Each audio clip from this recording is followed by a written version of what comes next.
So the purpose of the Cameron County Child Welfare Board be to provide a program of casework services to those children in need of protective services, including foster care and other resources necessary for carrying out the responsibility for dependent and neglected, abused and or exploited children, children in need of adoption services and specialized services to unmarried parents. So this is from 2013, and I'm just going to go over it a little bit. And so the first thing that they would report to us that was the number of intakes, and those are the actual reports to CPS of abuse and neglect.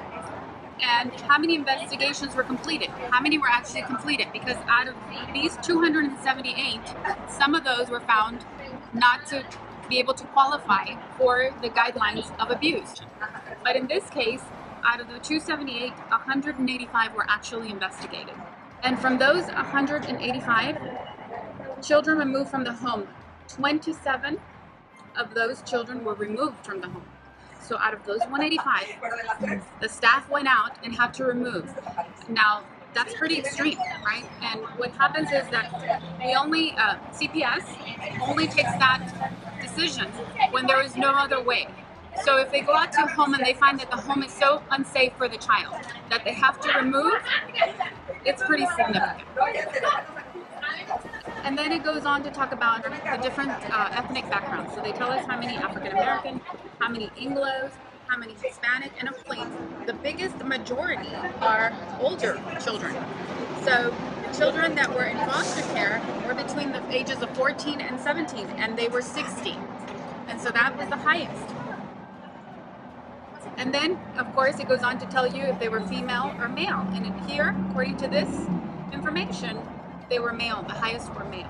Before we go into the adoptions, we have something called kinship care, okay?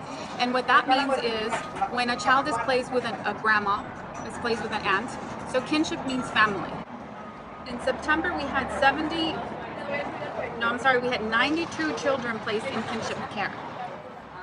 Well, we need to be aware of what the need is, right? How many kids are in care? How is the staff doing? How is that going to affect us? What do we need to keep doing? Do we need to promote more education? Do we need to provide any other services? At some point during the summer, the levels go higher. And the reason why is because, one, during the summer the children are not in school. They're at home with their family. A lot of the children need items, basic items, food, clothing, shoes, and in the CPS office, they have what they call Rainbow Room. And board helps to keep that room supplied with supplies, with things like clothing. When they go back to school, we provide them with backpacks, with paper, colors, just basic things that we feel they might need. And so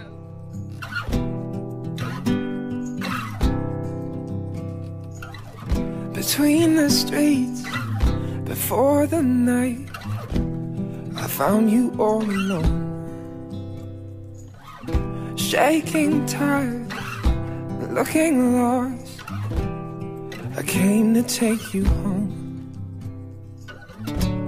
and we walk in silence. My name is Melba Montemayor, and I was on the Cameron County Child Welfare Board for probably about 15 years, from 1998 to probably about 2011. I knew nothing about the Cameron County Child Welfare Board. I had been in a very bad car accident. I was run over by a drunk driver, and I spent 6 months in the hospital. While I was in the hospital, someone anonymously nominated me onto this board. So when I was able to walk around, and I became an active board member. And I was very interested in what they did and why they were doing it, and it all had to do with children, and I love children.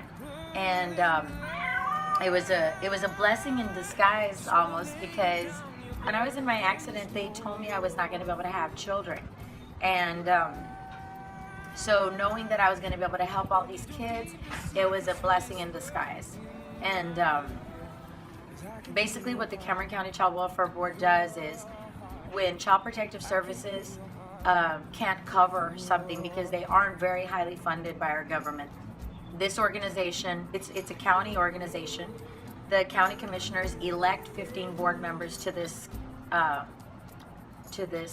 group, and basically what we do is we fundraise to cover the expenses that Child Protective Services cannot cover.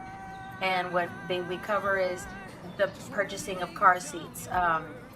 Some children are left here and they don't have a birth certificate. We buy birth certificates or get them their birth certificates.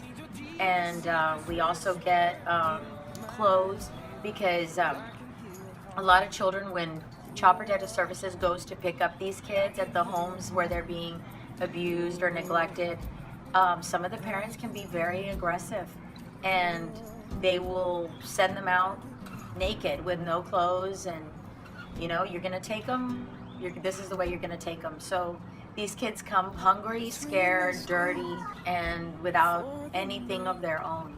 So we try to have them clothes, we buy them some sanitary things, we buy them toothbrushes, shampoos, a teddy bear, something that'll be their own.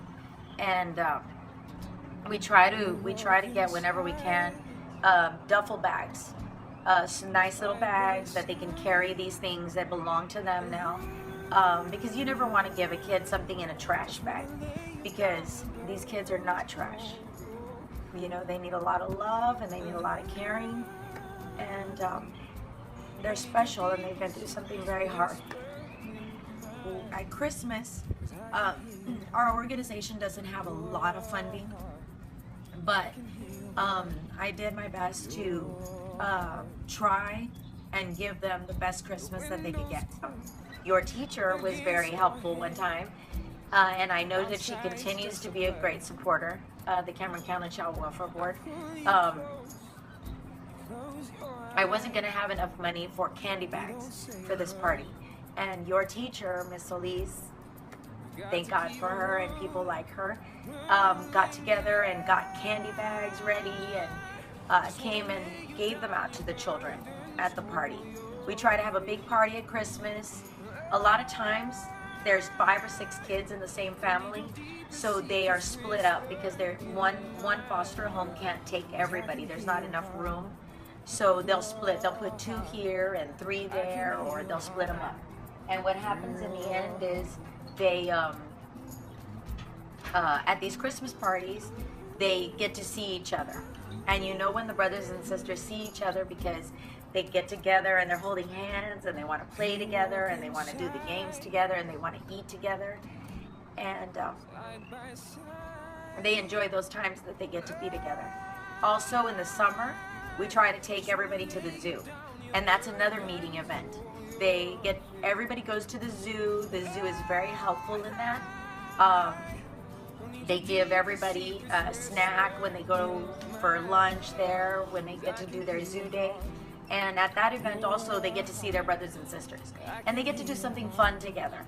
And it's a lot of stuff that I think a lot of us who have our family members and don't always have a great need for things, because our parents are able to give us everything, they appreciate those little moments. These 15 ladies just try to help out and try to do the best that they can, and it doesn't only have to be women who are on this board. It can be male, female. My only request, I think, is that if you're going to be on this board, you go in with a big heart and open eyes, because you're going to fall in love with all of these kids that you meet. I'm sorry I get to... And we walk in silence, side by side, and I just wanna lay